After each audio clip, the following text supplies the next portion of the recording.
Venezuela's parliament has accepted a proposal from the Colombian Senate to establish a binational commission to work towards the normalization of diplomatic and trade relations between the two countries.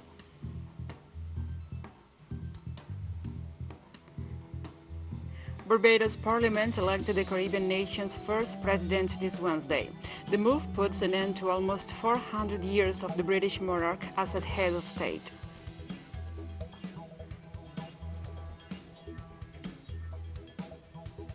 Nigerian youths held memorial protests in the cities of Lagos and Abuja on Wednesday, 1 year after security forces violently suppressed mass protests against police brutality and bad governance.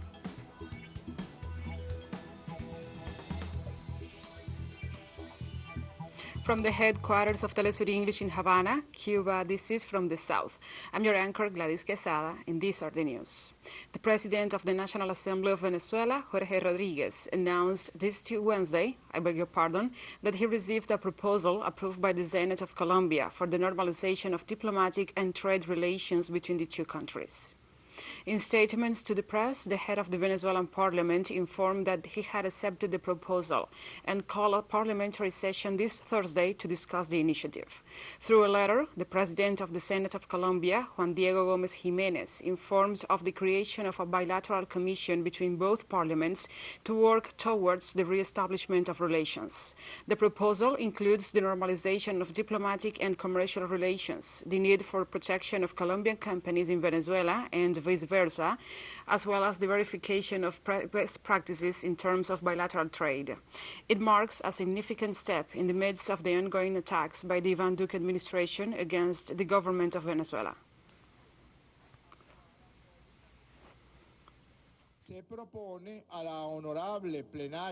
Proposed to the Honorable Plenary of the Senate is the creation of a bilateral commission between the Parliament of the Republic of Colombia and the Bolivarian Republic of Venezuela for the purpose of working jointly in accordance with the provisions of Article 189.2 of the Constitution, namely the Congress of the Republic of Colombia and the National Assembly of the Bolivarian Republic of Venezuela on the following aspects: normalization of diplomatic relations, normalization of trade relations, and the need to protect the companies of the Republic of Colombia in Venezuela and the protection of the companies of the Bolivarian Republic of Venezuela on Colombian soil. And thirdly, the verification of good commercial practices between both countries.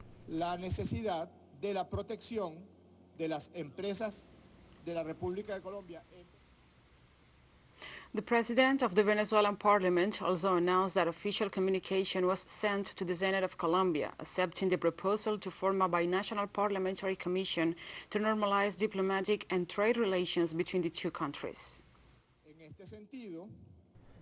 In this sense, I wish to point out that we are fully prepared to initiate the process expressed in said proposal, according to the terms and time frames that we agree upon. To this end, I sincerely reiterate my respect and consideration, signed Jorge Jesus Rodriguez Gómez, President of the National Assembly of the Bolivarian Republic of Venezuela. The president of the Colombian Senate, Juan Diego Gómez Jiménez, explained how the initiative to create a binational commission to re-establish relations with Venezuela came about. I have heard the President talk about this. However, yesterday, on the initiative of Senator Jorge Eliezer Guevara, a proposal was put forward in the Senate with a request to create a commission for the normalization of diplomatic and trade relations and a follow-up committee for good trade practices between both countries.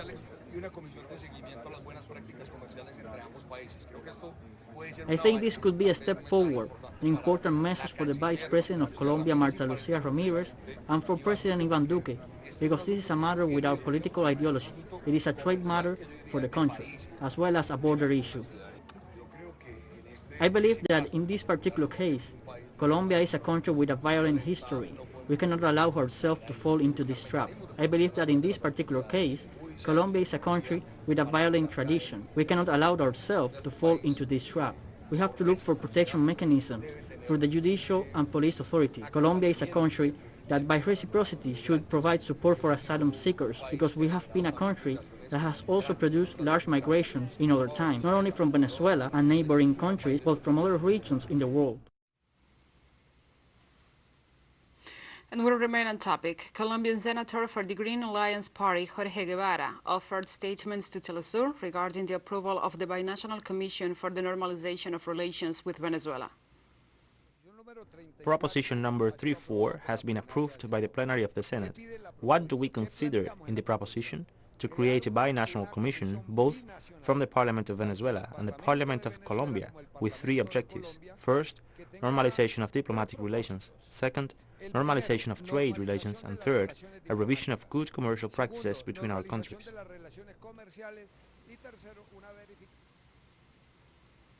And Colombians gathered in the capital Bogotá on Wednesday to protest against the government of President Iván Duque as the U.S. Secretary of State Anthony Blinken visited the country. Blinken visited Ecuador on Tuesday as part of his three-day trip through Latin America, where he met with right-wing former banker President Guillermo Lasso and praised the country's example of democracy just hours after Lasso declared a state of emergency in the face of widespread anti-government protest, ordering troops into the streets. On Wednesday, Blinken met with Colombian President Iván Duque, a key ally of Washington in its attacks on neighboring Venezuela.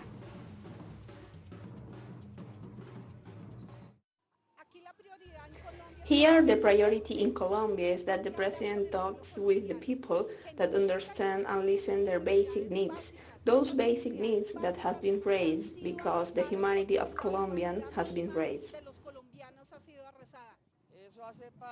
That's part of the policies of Duque's government and his government's party. They don't care about the whole problematic of the Colombian people.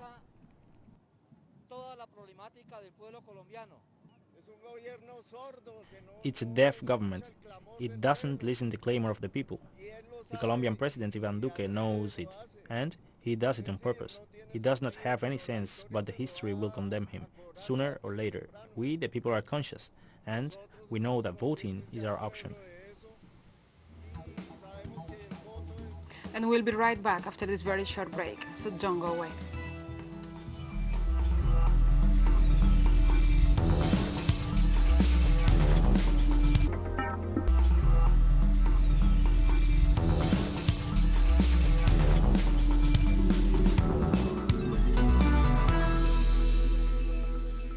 Welcome back to From the South. The Parliament of Barbados this Wednesday laid down one of the final steps to the Caribbean nation becoming a republic, on electing its first president, putting an end to the colonial vestige of the British head of state.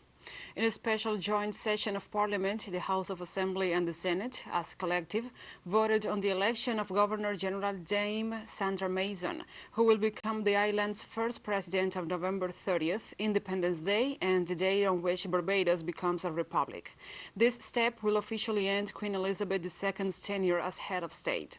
Barbados thus puts an end to 396 years of the rule of a British head of state, in effect since the English colonialists landed on the Caribbean island in 1625.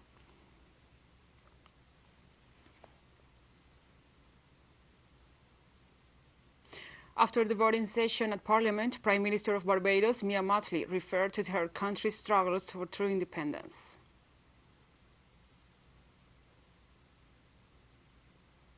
We have had a journey that has been, in our view, one that has fought against all oppression and exploitation, to reach to the point where, sir, we are in a position to claim our own destiny. We have reached this moment on the eve of our 55th year of independence.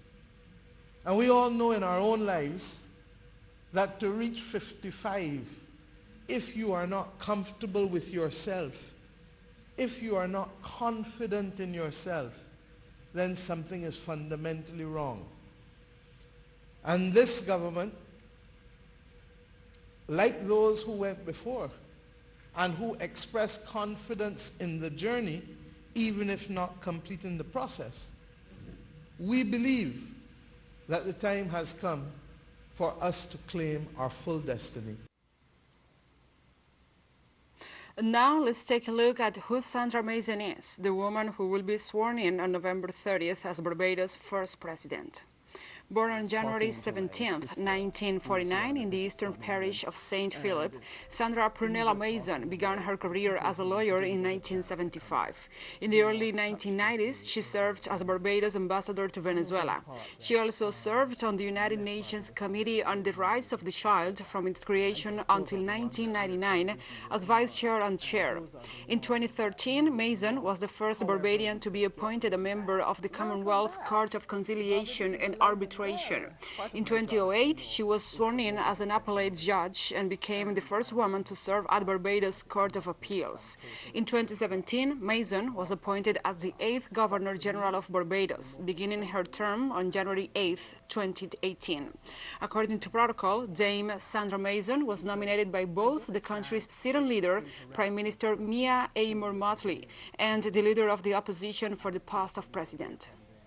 What life was like. And it is then that I appreciate them so much more.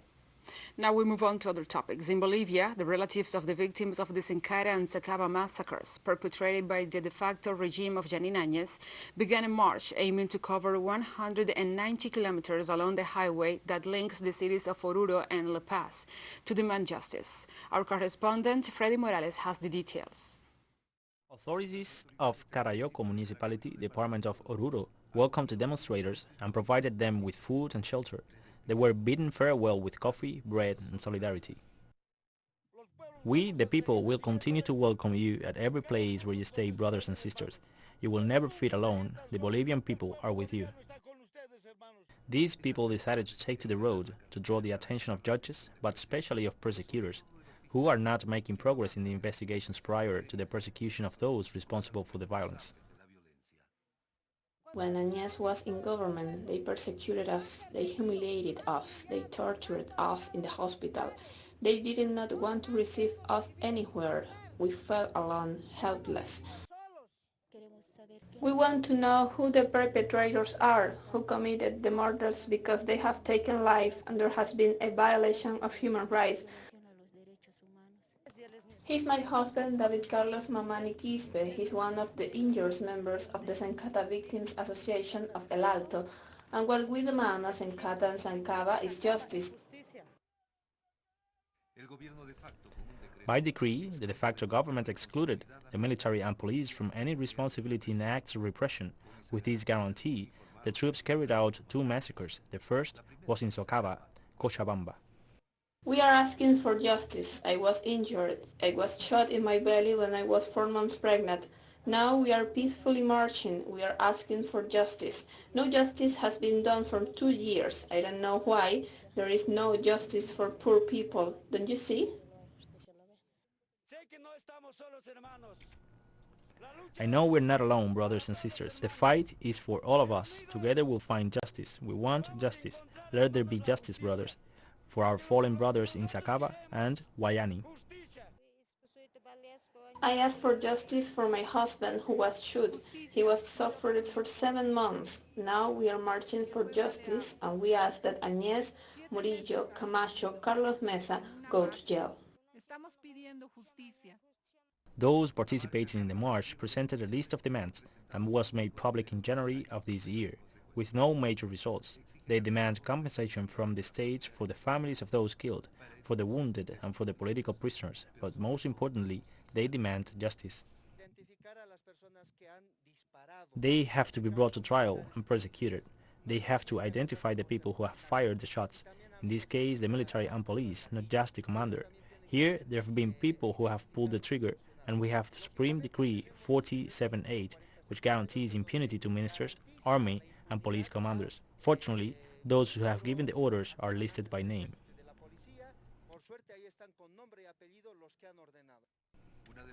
One of the demonstrators' first actions was to send a letter to those responsible for awarding the European Union's Sakharov Prize for Defenders of Democracy and Human Rights. In the letter, they describe exactly who Yanin Áñez, the Bolivian nominee to receive the award, is and what she did in the de facto government.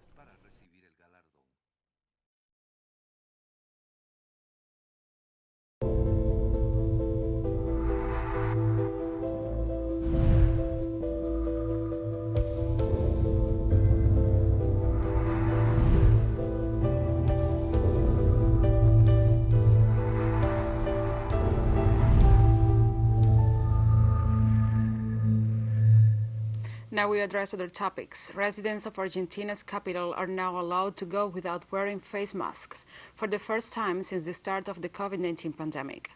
The measure only applies to open places and comes after the capital city reached 70% of its population fully vaccinated against the novel coronavirus.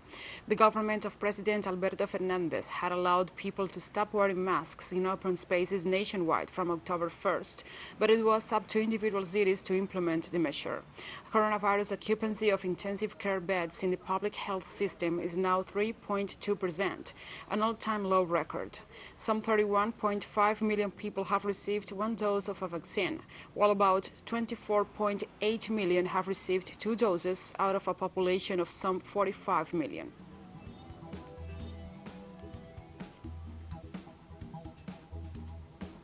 And we have more stories coming up after this final short break, so stay with us.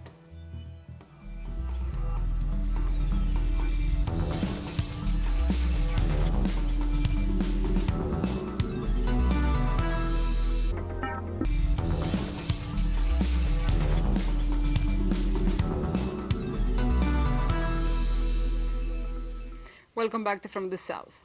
Nigerian youths held a memorial protest in the cities of Lagos and Abuja on Wednesday, 1 year after security forces violently suppressed mass protests against police brutality and bad governance. In Nigeria's federal capital, Abuja, protesters gathered at the Unity Fountain, where they stressed that 1 year on, the demands of the end-sars demonstrations have not been met. Meanwhile, in sub-southern cities, including Port Harcourt and Nzuka, candlelight marches were planned for the evening. Last year's rallies began over brutality by the SARS Special Police Unit, but snowballed into protests over bad governance in the largest mass demonstrations in Nigeria's modern history. They came to a halt after October 20, 2020, when security forces shot at thousands of peaceful protesters gathered at the Lekki tollgate in Lagos, killing at least 10. The Special Anti-Robbery Squad Unit, or SARS, was later disbanded.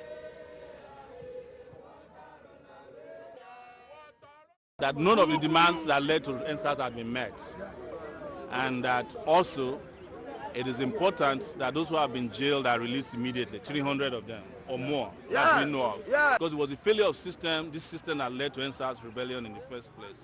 And if anybody, for that matter, and I'm saying this as a human being, lost their life in the process, all of them should be given the compensation and the support they deserve. And we hope that this will serve as a lesson and as a reminder to generations coming after us that indeed, with resilience, with commitment, that we can surmount our fears and we can confront every issue that is bedeviling our nation. Eswatini saw protests against police brutality on Wednesday as the small southern African nation sees a wave of pro-democracy demonstrations. Authorities in Africa's last absolute monarchy announced on Saturday they had shut its schools indefinitely with immediate effect in the midst of the protests by students who for a number of weeks have been boycotting lessons and calling for free schooling as well as an end to the regime under King Mwari III. At least 28 people were reported dead as police repressed protesters in some of the worst unrest in the country's history. We condemn the state of brutality that is being demonstrated by the state security forces against the employees, which are basically demonstrating peacefully without any form of violence and exercising one of the inviolable rights that are available for them as workers. There is absolutely no basis for the state forces to use such brutality against workers. In any event, we are determined to push forward on the demands of the workers, one of which is release of the arrested MPs and full democratization of the country so that citizens can enjoy their full rights as citizens as opposed to being subject. We condemned. And we have come to the end of this news brief. But remember, you can find this and many other stories on our website at telesurenglish.net. And also, if you feel so inclined, please join us on social media for all the latest news. We are on Facebook, Twitter, Instagram, and Telegram. For Telesur English, I'm your host, Gladys Quesada. Thank you for watching.